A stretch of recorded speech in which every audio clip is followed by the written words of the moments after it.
All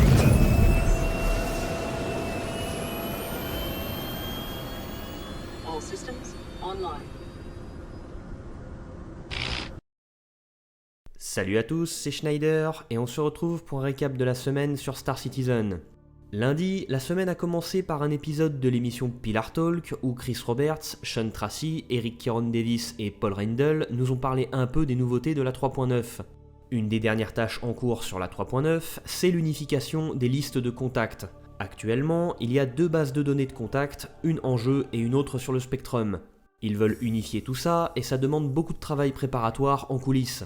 La finalité, c'est qu'on puisse voir l'activité d'un joueur sur le Spectrum depuis le jeu et vice-versa, et Chris Roberts a même parlé de la possibilité de contacter ses amis en jeu depuis le Spectrum via la VoIP et même la FOIP. Et ça serait d'ailleurs un bon début pour avoir, à plus long terme, des outils de gestion des membres au sein des organisations. La persistance a été améliorée en 3.9 mais n'est toujours pas finie.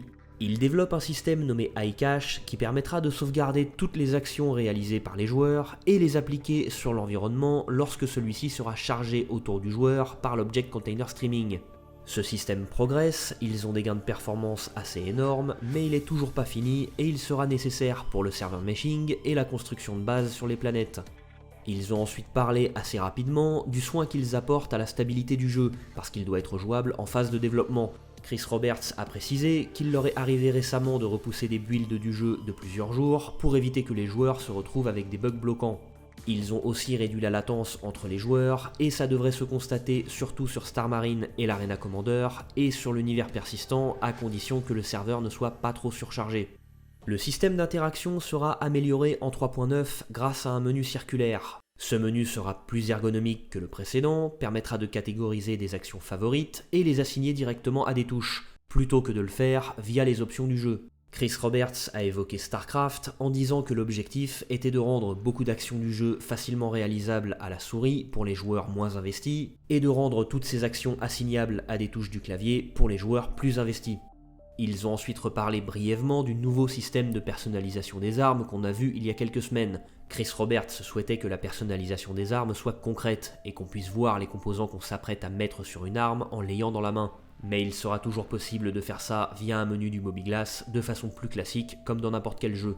Concernant les 3 lunes de Microtech, Chris Roberts se confirme qu'elles ont pris 6 semaines, en moyenne 2 semaines chacune, pour un artiste, et que les artistes qui s'en sont chargés travaillent maintenant sur les environnements d'un autre système solaire sans préciser lequel. Ce qui tend à confirmer ce que certains supposaient déjà il y a quelques semaines, les lunes de Microtech étant le dernier environnement terrestre du système Stanton, les artistes ont sûrement commencé à travailler sur les environnements des planètes et des lunes du système Pyro. Et étant donné qu'il y aura seulement une station habitée autour de la 6ème planète du système, c'est peut-être un système qui pourra être créé rapidement. Peut-être. Et enfin, la 3.9 accueillera aussi une prison pour les hors-la-loi, prison dont on pourra s'évader ou bien travailler pour payer sa dette. Chris Roberts se répète ce que Luke Presley avait dit il y a quelques semaines, c'est une étape nécessaire dans le développement des mécaniques de jeu qui seront du mauvais côté de la loi. Il est nécessaire de développer la case répression avant de permettre aux joueurs de faire tout un tas de crimes répréhensibles, notamment la piraterie. Chris Roberts a aussi précisé que la prison ne sera qu'une étape des mécaniques de chasse à la prime, puisqu'avant d'envoyer un criminel derrière les barreaux, il faudra le capturer, l'enfermer dans son vaisseau et l'emmener à un bureau de l'advocacy. Il estime d'ailleurs que le modèle à suivre pour ce qui est des mécaniques de chasse à la prime, c'est ce qu'on voit dans la série The Mandalorian. Et d'ailleurs, pour l'anecdote, l'artiste David Hobbins qui a créé le design du Gladiator, du Javelin, du Mustang et du Reliant a travaillé sur la série. Le lore post de mardi était la première partie d'une histoire nommée Hostile Negotiation qui suivait l'officier de police Kyla Frost. Ayant travaillé sur Terra pendant des années, elle a un peu de mal à s'adapter à son nouvel environnement de travail sur Crusader. Pour rappel, lorsque l'UE a mis en vente les 4 planètes du système Stanton, Crusader Industries a décidé d'acheter la 4ème, une géante gazeuse, pour y construire des chantiers aérospatials flottant dans son atmosphère, autour d'une ville elle aussi flottante. Et c'est apparemment pas facile à gérer pour certains habitants. Visuellement, on a l'impression d'être au milieu d'une mer de nuages qui peuvent prendre de belles couleurs à certains moments de la journée, et ça attire de nombreux touristes sur les zones de promenade de la ville. Mais psychologiquement, ça rappelle surtout à certains qu'ils n'ont rien sous leurs pieds et c'est assez oppressant pour certains. Les architectes de Crusader Industries ont donc consacré beaucoup d'efforts à rendre la ville d'Horizon aussi apaisante que possible, avec beaucoup de lumière claire, des architectures ergonomiques, des plantes vertes et beaucoup d'accès aux zones de détente. C'est un petit teasing de ce que devrait nous offrir Horizon d'ici 3 mois. Pour l'histoire en elle-même, une fois arrivé à son bureau, l'officier Frost reçut un appel d'urgence venant d'un vaisseau de tourisme décollant de Daymar, indiquant qu'ils avaient été abordés. Une fois le contact établi avec le vaisseau, Frost apprit que 32 personnes étaient retenues à bord par des pirates. Les preneurs d'otages réclamaient la restitution d'une cargaison de drogue saisie 2 semaines plus tôt par la sécurité de Crusader. Frost ne voulait pas céder aux preneurs d'otages, mais ses supérieurs lui ont expliqué qu'à la moindre victime, les médias tomberaient une fois de plus sur Crusader et qu'il valait mieux accorder ce qu'ils voulaient aux pirates pour que le sang soit sur leurs mains en cas de problème. Ça pourrait même jouer en faveur de Crusader pour enfin convaincre l'Advocacy de enfin faire son travail dans ce système qui est un peu à part dans l'UE. La suite au prochain chapitre. L'émission Star Citizen Live de vendredi recevait Dave Haddock, Will Weisbaum et Adam Weiser pour nous parler du lore du jeu. Il est toujours prévu qu'on ait accès à la Galactopédia depuis le jeu. La base de données de l'encyclopédie a été conçue de sorte à être exploitable par le site comme par le jeu. C'est juste qu'il y a d'autres priorités que ça pour le moment.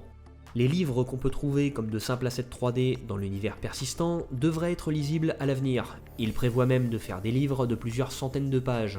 En 3.7, des messages mystérieux ont été diffusés un peu partout dans l'univers persistant. Ils ont décidé de ne pas encore dévoiler ce dont il s'agit, donc ça viendra plus tard. Ils ont reparlé un peu de l'état de la Terre au XXe siècle, mais on n'a rien appris de nouveau. L'humanité a connu des guerres liées à la surpopulation et la consommation d'eau, jusqu'à la terraformation de Mars, qui a permis de calmer les choses avec la colonisation de l'espace. Ils ont répété ce qui avait déjà été acté concernant l'intelligence artificielle. Dans l'univers de Star Citizen, le développement d'intelligence artificielle a causé des catastrophes et a failli causer des guerres. Régulièrement, de nouvelles générations de scientifiques trop naïfs relancent ce genre de projet en pensant que cette fois-ci ça va bien se passer, mais en fait non. Donc, dans l'univers de Star Citizen, on privilégie les ordinateurs super puissants, mais pas les ordinateurs qui réfléchissent par eux-mêmes. Et l'explication, dans la réalité, c'est parce que Chris Roberts estime que c'est aux joueurs de vivre des expériences de jeu et pas les voir être faits par des ordinateurs ou des cyborgs dans le jeu. Et enfin, il prévoit toujours que les joueurs puissent influencer l'univers du jeu, mais les possibilités restent encore à définir. On sait déjà que les grosses organisations pourront influencer l'économie et la criminalité, et pour les joueurs seuls, ils pourront sûrement chambouler l'économie du jeu à leur échelle en découvrant de nouveaux points de saut, stables ou instables, vers des systèmes planétaires existants. Samedi, CIG a mis à jour la roadmap de Star Citizen. Sur la mise à jour 3.9, l'Esperia Prowler, les uniformes pour la prison et la collection de vêtements pour Microtech sont terminés. Malheureusement, cette mise à jour aurait dû sortir il y a déjà 2 semaines et on l'a toujours pas, même pas sur le PTU. Elle est seulement disponible pour les Evocati et si on en croit leur retour, elle est vraiment pas encore assez stable pour être rendue publique. Et du coup, les développeurs ont l'air de profiter de ce retard pour intégrer à la 3.9 l'unification de la liste des contacts dont ils ont parlé dans l'émission Pillar Talk. Pour ce qui est de la mise à jour suivante, la 4.0, le bon côté des choses, c'est que son contenu est déjà considérablement avancé, donc on n'aura probablement pas ou peu de reports cette fois-ci. La réalité, un peu moins enthousiasmante, c'est que pratiquement toutes ces tâches étaient prévues pour la 3.8 et la 3.9 et ont toutes été repoussées à la 4.0 depuis le début de l'année. Il n'y a que 2 tâches concernant l'intelligence artificielle, ce qui est sûrement raisonnable vu les progrès assez lents qu'ils font sur ce sujet, d'autant plus qu'elles n'ont toutes les 2 pas démarré. Étonnamment, on n'a pas de nouveaux vaisseaux dans cette mise à jour, seulement des améliorations pour le M50, repoussées depuis la 3.9. Et pour ce qui est des environnements, la planète gazeuse de Crusader n'est toujours pas indiquée comme ayant progressé, probablement à cause du travail restant sur leur système de nuages volumétriques. Mais ils doivent être assez confiants pour finir la ville d'Horizon avant la fin du trimestre, puisqu'ils ont décidé d'ajouter en plus des améliorations à la station Grimex. C'est la fin de cette vidéo, et j'espère qu'elle vous a plu. Sur ce, je vous dis à dimanche prochain, et d'ici là, portez-vous bien, citoyens.